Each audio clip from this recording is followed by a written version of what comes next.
DeShaun Watson quit on his team. He's a quitter, man. How dare he now want to play for the Houston Texans? What's his problem? After all the Texans have done for him, all the troubles DeShaun Watson talking about, that's in the past. That was all Bill O'Brien. It wasn't David Culley's fault. It wasn't Nick Caserio's fault. It's DeShaun Watson's fault. How dare he quit on our Houston Texans? So because he quit on the Texans, he broke a promise to the fans, to this city. That's what a lot of people are saying. I kid you not.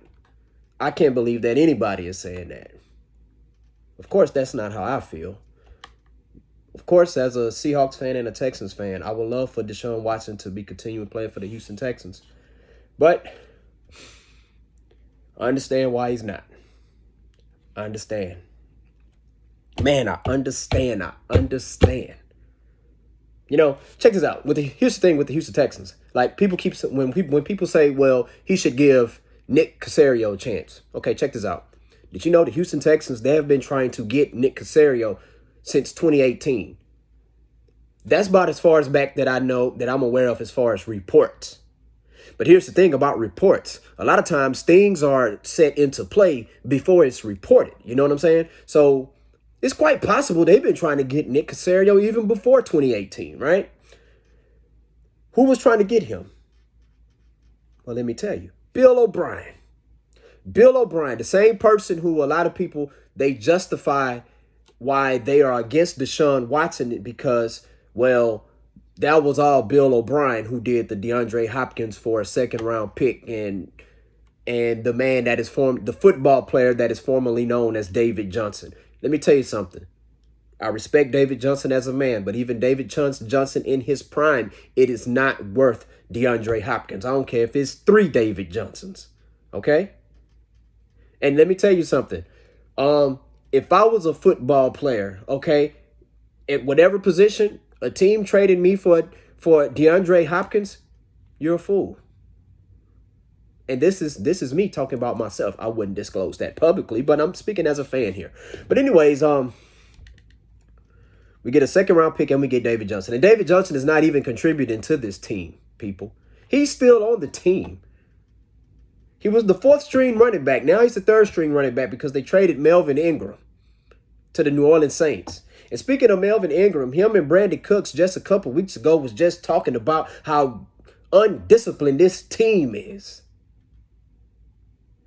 Once Melvin Ingram got traded, Brandon Cooks tweeted out, "This is some bull, you know what." But when Melvin Ingram, after he's traded, you know, he says, yeah, they work with me, all that. Well, what else he's going to say? He's leaving, man. He's leaving on a jet plane. Don't know when he's coming back again. But go back to DeAndre Hopkins trade, man. Bill O'Brien and Nick Caserio, they're friends beyond football. It's reported. You don't believe me? Google it. You can argue with me or you can go fact check me. Go fact check me. Okay? I don't have time to fact check it because I already looked it up. So check this out. When the Texans fired their GM like in 2018, 2019 or whatever, Bill O'Brien became the GM and Jack Easterby became the assistant GM. Okay? So let me tell you something. So check this out. He becomes the assistant GM. They're good friends with Nick Caserio in New England. You mean to tell me that he was not consulting with his buddy, Nick Caserio, about roster moves? And who knows, if you're Nick Caserio, you're probably like, man, they want me that bad. Come on, man. Probably was like, you know what, man, trade D-Hop. Or he's probably like, man, I don't like D-Hop. I don't think y'all should keep D-Hop or whatever. I don't know, get a second-round pick and get that David Johnson or whatever. Guess what? They went and did that. Didn't even consult with DeShaun Watson. You know why you should consult with DeShaun Watson on that? That's his number one target, man. That's his number one target. You know, when Dante Culpepper had Randy Moss. You consult with Dante Culpepper before you trade him, Randy Moss, or Chris Carter. You consult with Joe Montana before you trade Jerry Rice or Terrell Owens. Oh, well, if you're Steve Young, you consult with him before you trade him. You consult with Troy Aikman before you trade Michael Irvin. And this is before any of these quarterbacks even win a Super Bowl. You consult Phillip Rivers before you trade Vincent Jackson. You know what I'm saying? You consult Russell Wilson before you trade DK Metcalf or Tyler Lockett. You know what I'm saying? That's what you do. That's what makes sense. You consult Andrew Luck before you try to trade T.Y. Hilton. All right? I'm saying that just so that way people will be like, well, Montana and Aikman won Super Bowls. Okay. So you cannot tell me that he did not go consult with Nick Caserio. And check this out. If you're one of those people who are saying, well, it's all Bill O'Brien's fault, why are you not blaming Jack Easterby? Why you cannot understand that if you're DeShaun Watson, you do not want to play up under Jack Easterby or Nick Caserio? You know why? Because they are trying, the Texans told us 3 years ago, we're not trying to be Patriot South, but all they do is add more New England Patriots. Not Tom Brady, not Stephon Gilmore, not none of the Patriots that are still very, very good now. They're adding the ones who are past their prime or who are injury prone. That's who they are adding. They're not adding Bill Belichick. They're not adding Robert Kraft as the owner. They're adding the people that the Patriots get rid of. That's what they're doing. That's what they always been doing. They didn't go after Willie McGinnis when he got released. They didn't go after Rodney Harrison when he retired. They didn't do that. They didn't go after Randy Moss when the Patriots traded him away. They brought in Wes Welker to be a coach. Wes Welker is hurt and stuff now. They brought in Dammy Amendola. What's the one? Rex Burkhead. Like, what? Are you serious? Are you serious? They didn't even go bother to go, well, who knows? They might have asked Gronk, would you come out of retirement? But if you heard what Gronk said when the Lions tried to trade for him, he did that laugh. But it's frustrating being a Texans fan. And let me tell you something. I have two teams, Seahawks and Texans. I'm a Seahawks fan because when the Oilers left, I went to every team that Warren Moon went. And when he landed in Seattle, that Moon to Joey Galloway connection had me right there. That was like 5 years before the Texans arrived. But I'm going to root for my home team. But I feel sorry for people who, if the Texans are your only team that you root for, I feel sorry for you. I feel sorry for your health. I feel sorry for the people around you who love you because they see you're going through misery, unnecessary misery. You're going through more misery than James Caan, than the Stephen King movie. I'd rather Kathy Bates chain me up to a doggone bed and keep beating my legs with a baseball bat. That kind of misery than having the Texans be my one and only team. For real. But it's crazy, man. People don't want to believe what Andre Johnson says. Andre Johnson, he's like the Silent Bob of the NFL, where it's like he doesn't speak much, but when he speaks, you better listen. You take heed when he speak words. You take heed when Andre Johnson speak words, people. He says the Houston Texans, they've been downhill. They've been terrible ever since Jack Easterby been there. And guess what? He is right. He is so right. But everybody want to just blame it. Y'all want to just blame it on Bill O'Brien. So that allows y'all to feel comfortable in y'all mind that DeShaun Watson quit on the team. Forget him. He shouldn't get what he want. You're being played. You're being played. You are being played for real. You are being played. And it makes sense that two of the worst teams in the league seem unprepared to make a deal by the trade deadline. No wonder the Dolphins and the Texans are 1-7. No wonder they both are 1-7. The owner, Stephen Ross. You mean to tell me you wait until the eve of the trade deadline to meet with DeShaun Watson? Then you come back like, yeah, we couldn't get a deal done, get his stuff settled. What are you talking about, dude? And listen, you can't tell anybody, how dare him try to, if this is true, to tell him, DeShaun Watson or anybody that, man, you need to take the settlement. If you had no idea what went down. That DeShaun is trying to defend his name. I don't know if he's innocent or guilty, but he's trying to fight to the end to defend his name. Hey, I can't knock that. Because no matter how much money you have, how much success you have or don't have, guess what? You have your name. Your name means something. That's your brand, your name. And the thing about it is, regardless, whether if he's innocent or guilty, he's still going to have people that don't like him, whether if he's innocent or not. But if you're innocent, it doesn't matter if people don't like you. Guess what? As long as you know that you're innocent, that's all that matters. Guess what, man? When you read the Bible, a lot of people didn't like Jesus. A lot of people don't like God. So if they're going to question God, guess what? Everybody on this earth, man, guess what, man? Sorry to tell you this, but bust your bubble. But no matter how nice you are, you're going to have a lot of people that do not like you. That's the honest to God truth. But I don't know if he's telling the truth or not. I don't know if the 22 young ladies are telling the truth. They'll find that out in court. However it goes. I'm not a legal expert, okay? But when Andre Johnson and J.J. Watt say this is a dumpster fire, you got to listen to them, right? Those are honorable men in the NFL. These not no players with bad reps. When Randall Cobb said when he rejoins the Packers, when he says, man, it felt like I came straight. I felt like I went from a startup to a Fortune 500 company. God dog it, the Texans supposed to be a Fortune 500 company. They should not be a startup. This is going on year 20. You're a startup, really? They keep making the same old mistakes. They had 3 number 1 draft picks. None of them got signed to contract extensions after their 4-year seasons. That's an organization problem. That's an organization problem. It's a big issue, man. A big issue. Honestly, I feel like, hey, man, if GMs, presidents, everybody on the roster can be fired, I feel like owners should be fired. I feel like all the other owners should be like, hey, man, they should come together and be like, hey, you know what? They are terrible for business for this league as far as competition. After 15 years, y'all not trying to win anything. Y'all trying to lose on purpose. Hey, yeah, somebody else going to take ownership. I'll take on ownership. Right? Be like that kid in that movie on the baseball team, the Minnesota Twins. But yeah, man, you can't tell me he wasn't talking.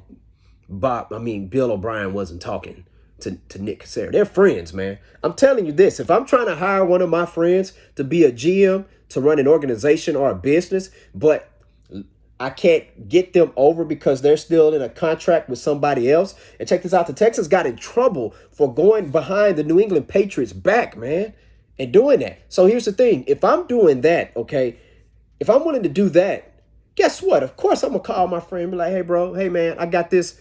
Hey, right now I'm the GM, but tell me what you want so that way when you come here, we'll have it all set up for you, okay?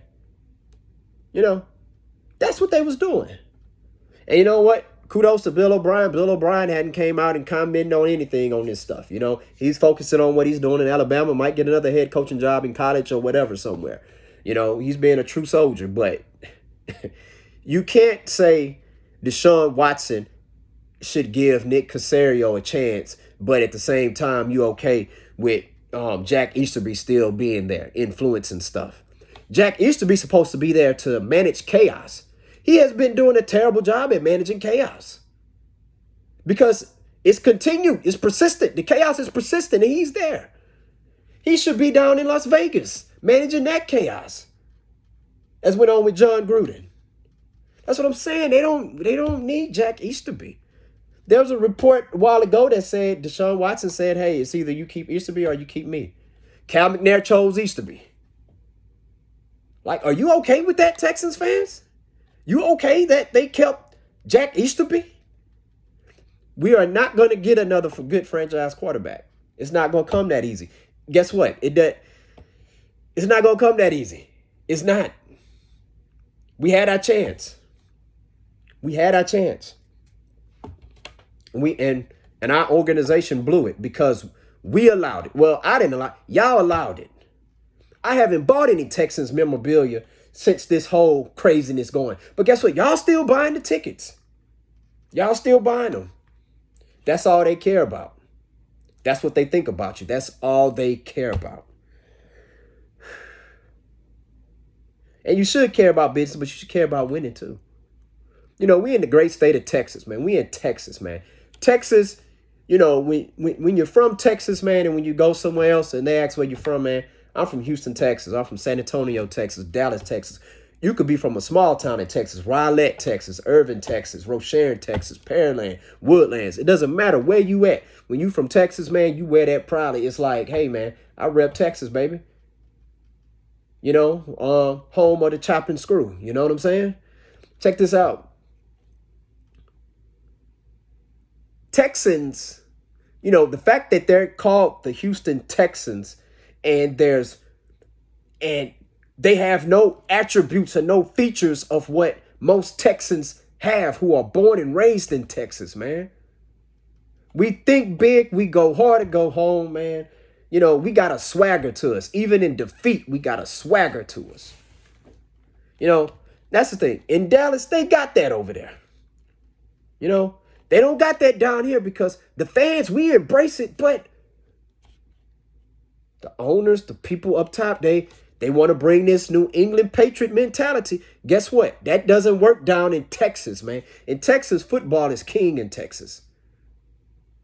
But if you was an alien from outer space and you just came and you landed into the Houston Texans organization, you would never know. You will never know that football is king in Texas.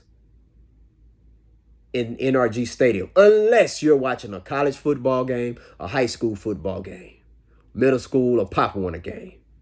Hell, even a intramural flag football league. You wouldn't notice it with the Texans, though. No. You would not notice it at all. And the thing about it is, a lot of this stuff is stems from a lot of stuff, man. You know, they make the first pick in the, what was that? In the, not the NFL draft, but the expansion team draft. Tony Baselli, who's been hurt for 2 years, career-ending injuries. Okay. I was okay with the David Carr pick. The whole Vince Young, they didn't want to bring in Vince Young because they're like, well, he's from Texas. All that. Man, Vince Young, he has that swagger. He should have been a Houston Texan. Now, if they wasn't going to get him, I was cool with them getting Reggie Bush because guess what? Reggie Bush would have made the game easier for David Carr. That would have been just like a safety blanket for him, man. They drafted Mario Williams. I like Mario Williams. I didn't know nothing about him until 2 days before the draft. They always want to make themselves feel like they're smarter than the fans. No, y'all not. Kept Mario Williams for 4 years. Should have kept him on the team. And guess what? Had him with Watt, D'Amico Ryans at the time, and Brian Cushing and them boys, man. Guess what? Jonathan Joseph, that would have been an ultimate elite defense right there. But they let him go. Get Jadeveon Clowney, number one. Didn't re-sign him to an extension. Got peanuts back for him, too. They get there. Listen, Rick Smith had to force the Texans. Had to, you know, the Texans, O'Brien acted like he didn't want to draft DeShaun Watson. Then they trying to put Tom Savage. Well, I wish it was Randy Macho Man Savage. Tom Savage before DeShaun Watson. What? And it took for the Texans to be getting embarrassed by the Jacksonville Jaguars the first game of the season when Bill O'Brien says, yeah, DeShaun Watson is our quarterback now. Too much of this stuff. These people coming from New England. It's like, we got to get another voice. We got to stop recycling people from New England, man. New England don't even recycle their own people like that, man, outside of Josh McDaniels. But we keep doing it. You know why? Because they're New England folks. Cal McNair wants to be like New England so freaking bad, it's ridiculous, man. If you want to be like them so bad, how about you throw away a lot of your draft picks and go get Bill Belichick over here then? Go do that. But hey, DeShaun Watson he's not giving Nick Caserio, David Culley a chance. Man, really? Let me tell you something about Nick with this whole thing with David Culley. David Culley wasn't a top 10 candidate for the job. There were other qualified candidates. Why did they skip over those other candidates for him? I'll let y'all figure that out. But anyways, this sucks, man. I'm telling you, this really sucks. you know, it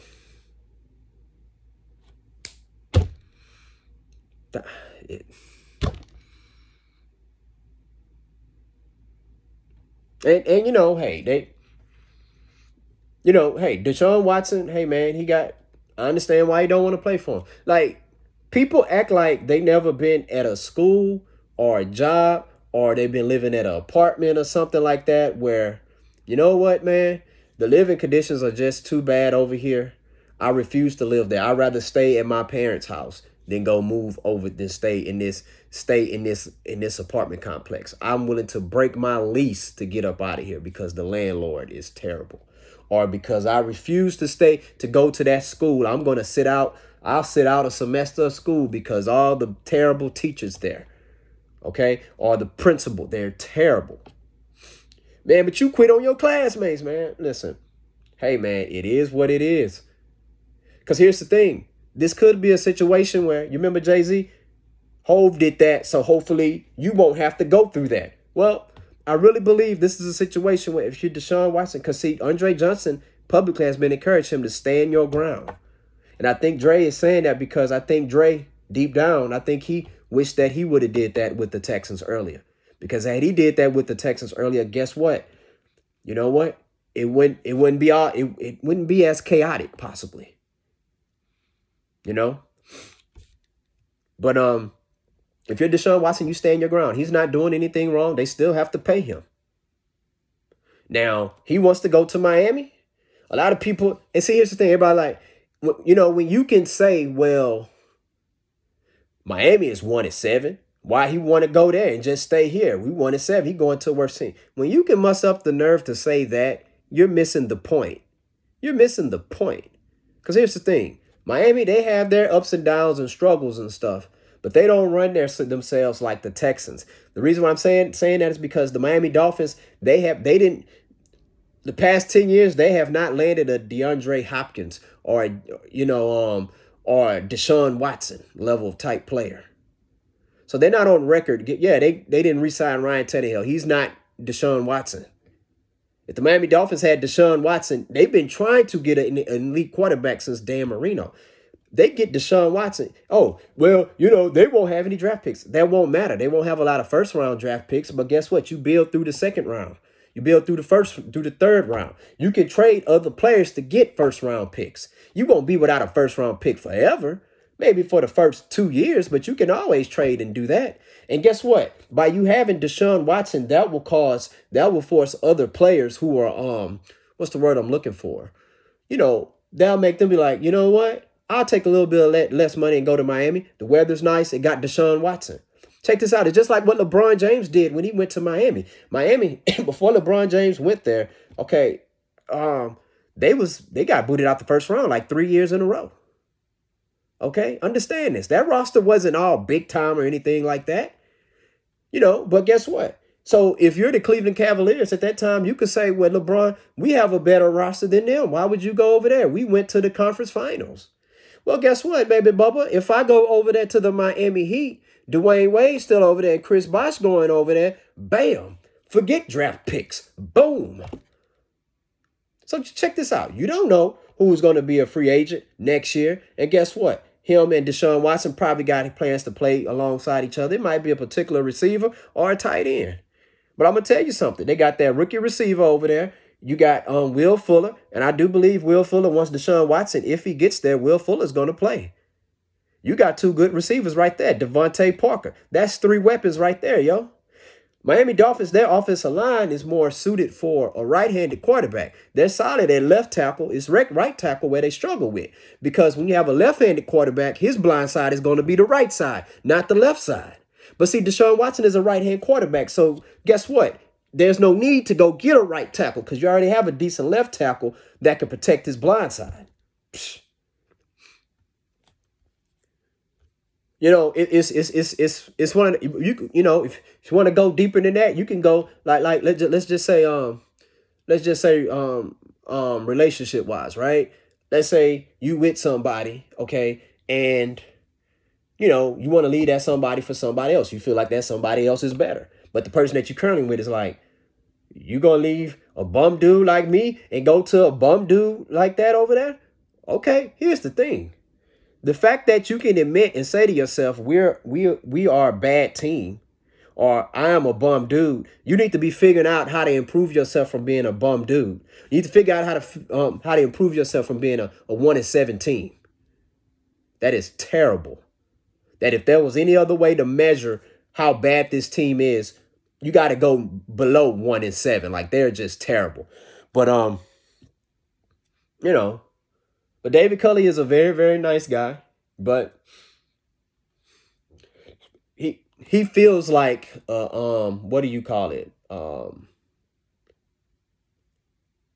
The fall guy. All right. And here's another thing. He doesn't make those. Here's the thing with David Culley. We had not Melvin Ingram. Not Bobby Ingram. You had Ingram. Okay. Ingram and David Culley, okay, they go back in Baltimore. They got a relationship. He was brought over here also to help promote David Culley's, agenda, positive agenda. Let's do this, team philosophy. Oh, they trade him before the half of the season. That's what he's here for. Brandon Cooks, that's what these veteran players are here for. So you traded away the guy who's one of your main, players that can connect to the younger players to to help instill your philosophy. But everybody want to trip. Well, not everybody, but you got folks that's tripping on DeShaun and saying he's a quitter. That dude is not a quitter. And let me tell you something. If you call him a quitter, let me tell you something. You know what? In life, it's good to be a quitter. It's good to quit things that are bad for you. If you're a smoker, hey, quit smoking. If you're an alcoholic, it's good to quit drinking. If you do drugs, it's good to quit doing drugs. If you're using foul language, being disrespectful to others, it's good to quit that. So, miss me with that, it's bad to quit stuff. It's not. And what's crazy, these people act like they hurting DeShaun Watson feelings, but really they're just talking to themselves. Well, just like what I'm doing right here too, right? But hey, if you want to quit the Texans, it's okay to quit the Texans. And whenever they become good, you have the right to go back and root for them. What they going to do? Not accept your money? You don't have to have money to root for them. They're going to block you from seeing them on TV whenever they become good again, if they do. Yeah, man, it's hard out here for a Texans fan, man. That's why I got two teams. I advise y'all to do so too. I mean, hey, there's no such thing as loyalty with fans and franchises. There's no such thing. There's no such thing. No such thing whatsoever, people. No such thing. But anyways, that's all I got for today right there on that subject here. Once again, thank y'all for tuning in. If you like what you're hearing and what you're seeing, please hit that like and subscribe button. Share your thoughts in the comment section below and let me know, what do you think about this whole Houston Texans and DeShaun Watson thing? Are you team DeShaun? Are you team Texans? Are you on both sides? Are you not? Or you don't have a dog in any of the race? Share your thoughts. Hey, I'm interested in hearing. You know what? I have no problem with you disagreeing with me, and I'm not going to disrespect you if you do disagree with me. We just disagree. Okay? And in return, I just hope that you don't disrespect me if you disagree with me. Okay? Thank y'all for tuning in. Student of the Game podcast. Peace out.